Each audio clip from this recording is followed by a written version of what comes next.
नमस्कार। आज हम एक ऐसे प्राचीन रहस्य की पड़ताल करने वाले हैं जिसने दशकों से दुनिया भर के इतिहासकारों को हैरान में डाल रखा है। एक पुरातत्वविद के नजरिए से हम उन सुरागों की कड़ियां जोड़ेंगे जो प्राचीन काल की गहराइयों से लेकर आज की आधुनिक लैब्स तक फैले हुए हैं। तैयार हैं आप? चलिए शुरू करते हैं। तो चलिए सीधे गहराई में उतरते हैं और चलते हैं 1983 के अरब सागर की उन नीली लहरों के नीचे। गुजरात के तट के पास गोताखोरों की एक टीम ने कुछ ऐसा देखा जिसने इतिहास की हमारी समझ को पूरी तरह से हिलाकर रख दिया। क्या सदियों पुरानी किताबों में लिखी बातें सिर्फ कहानियां थीं, या समुद्र के नीचे सचमुच एक पूरी दुनिया दफन थी? इस पूरी जांच के पीछे एक बहुत ही स्पष्ट और मजबूत विचार था। जरा भारत के जाने माने समुद्री पुरातत्वविद डॉक्टर SR राव के इस कथन पर गौर कीजिए। उनका मानना था कि प्राचीन महाकाव्यों को सिर्फ मिथक मानकर खारिज नहीं किया जाना चाहिए। उन्होंने इन ग्रंथों को एक ऐतिहासिक ब्लूप्रिंट की तरह इस्तेमाल किया। उनका यही नजरिया इस पूरी इन्वेस्टिगेशन की मजबूत नींव बना। डूबा हुआ रहस्य। एक जासूस की यात्रा शुरू होती है। कल्पना कीजिए, आप समुद्र की गहराई में उतर रहे हैं और अचानक रेत और चट्टानों के बीच आपको कुछ ऐसा दिखाई देता है जो प्राकृतिक तो बिल्कुल नहीं हो सकता। विशाल दीवारें और पत्थर के भव्य ढांचे। ये वो पल था जब पहली बार ये एहसास हुआ कि अरे, शायद कोई पूरा का पूरा प्राचीन शहर सच में पानी के नीचे बसा हुआ है। प्राचीन ग्रंथों से सुराग, किंवदंती का मानचित्रण। इस पुरातात्विक जांच में प्राचीन ग्रंथों को सचमुच एक ट्रेजर मैप यानी खजाने के नक्शे की तरह इस्तेमाल किया गया। जांच का मुख्य केंद्र था द्वारिका, जिसका अर्थ है द्वारों का नगर। ग्रंथों के अनुसार यह एक बेहद भव्य तटीय राजधानी थी जिसे भगवान कृष्ण ने बसाया था और समुद्र देव वरुण से इसके लिए भूमि प्राप्त की थी। इसका पैमाना इतना विशाल था कि इसे धरती पर स्वर्ग के समान माना जाता था। अब यहाँ जो सबसे दिलचस्प बात है वो ये है कि हमारे सामने दो बिल्कुल अलग अलग नजरिए हैं। एक तरफ पौराणिक दावा है जो सोने और चांदी के 900 से अधिक महलों और एक श्राप के कारण शहर के डूबने की बात करता है, और दूसरी तरफ पुरातत्वविदों की वैज्ञानिक परिकल्पना है जो इसे एक बेहद सुनियोजित प्राचीन बंदरगाह मानती है जो प्राकृतिक कारणों से समुद्र में समा गया। हमारा काम यहाँ किसी एक पक्ष को चुनना नहीं है, बल्कि सबूतों के आधार पर निष्पक्ष रूप से इस रहस्य को सुलझाना है। समुद्री अन्वेषण, साक्ष्य एकत्र करना। ये कोई रातों रात हुआ चमत्कार नहीं था। जरा इस सफर को देखिए। 1963 में जमीन पर हुई शुरुआती खुदाई से लेकर 1983 और 1992 के बीच डॉक्टर राव के बेहद मुश्किल अंडरवाटर डाइव्स तक, ये एक लंबा संघर्ष था। शुरुआती दौर में ना तो पर्याप्त फंडिंग थी और ना ही कोई खास तकनीक। फिर भी शोधकर्ताओं ने हार नहीं मानी और 2001 तक आते आते उन्नत सोनार मैपिंग की मदद से आखिरकार इस शहर का सटीक लेआउट दुनिया के सामने आ ही गया। साक्ष्यों को समझना, लैब के नतीजे।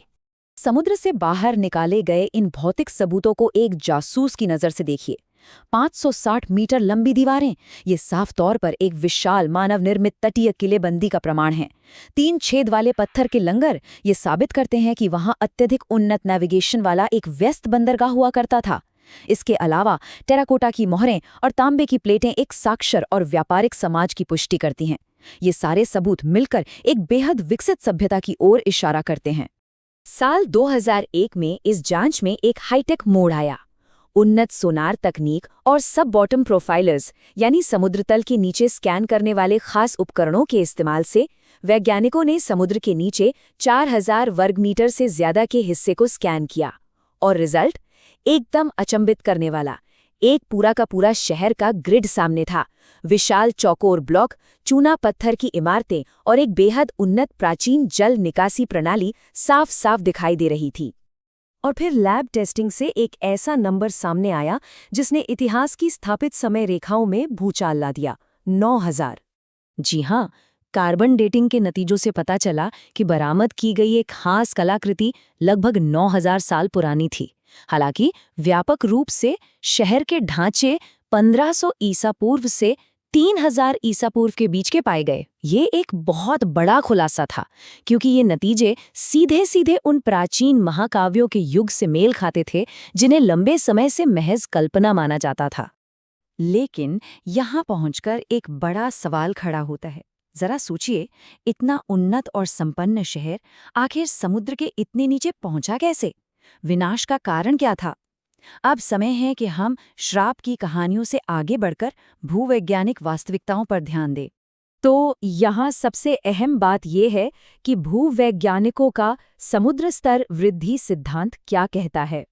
प्रोफेसर रेंस की रिसर्च के अनुसार 11,000 साल पहले समुद्र का स्तर आज से 25 मीटर कम था, लेकिन 5,000 ईसा पूर्व के आसपास विश्व स्तर पर समुद्र के जल स्तर में अचानक और भारी वृद्धि हुई, और इसी विशाल जल प्रलय ने इस तटीय शहर को धीरे धीरे लेकिन निश्चित रूप से अपनी चपेट में ले लिया। और इस सिद्धांत को मजबूती मिलती है ग्लोबल डेटा से। यह डूबना कोई एक स्थानीय घटना नहीं थी। ठीक इसी समय कैरिबियन और इंडोनेशिया जैसी जगहों पर भी विशाल समुद्री विसंगतियां और भयंकर सुनामी दर्ज की गई थीं। इसका मतलब साफ है कि द्वारका का डूबना दरअसल एक विश्वव्यापी जलवायु परिवर्तन और प्राकृतिक आपदा का ही हिस्सा था। अंतिम फैसला, मिथक बना हकीकत। और ये बहुत ही शानदार तरीके से साबित करता है कि इस पुरातात्विक जीत में विज्ञान और प्राचीन ज्ञान कैसे एक साथ आए। प्राचीन ग्रंथों ने सटीक भौगोलिक नक्शे का काम किया। पुरातात्विक खोजों ने एक उन्नत बंदरगाह को सच साबित किया। कार्बन डेटिंग ने जलमग्न कलाकृतियों को सीधे महाकाव्यों के युग के साथ जोड़ दिया। और भूवैज्ञानिक डेटा ने साबित कर दिया कि शहर का डूबना एक वास्तविक प्राकृतिक आपदा थी। Case closed. इस शानदार खोज की गूंज आज भी सुनाई देती है। 2024 में इन जलमग्न खंडरों को आधिकारिक रूप से सम्मानित करने के लिए एक पनडुब्बी अभियान भी आयोजित किया गया। ये इस बात का एक खूबसूरत प्रतीक है कि कैसे हमारी प्राचीन विरासत आधुनिक वास्तविकता के साथ मजबूती से जुड़ गई है। इस पूरी जांच के अंत में एक बहुत ही दिलचस्प सवाल सामने आता है। अगर आधुनिक विज्ञान और दृढ़ संकल्प ये साबित कर सकते हैं कि समुद्र के नीचे बसा एक पौराणिक शहर सच में अस्तित्व रखता था, तो जरा सोचिए, दुनिया भर में ऐसे और कितने प्राचीन मिथक मौजूद हैं जो महज इसलिए कहानियां माने जाते हैं क्योंकि किसी पुरातत्वविद ने अब तक उन्हें खोजा नहीं है।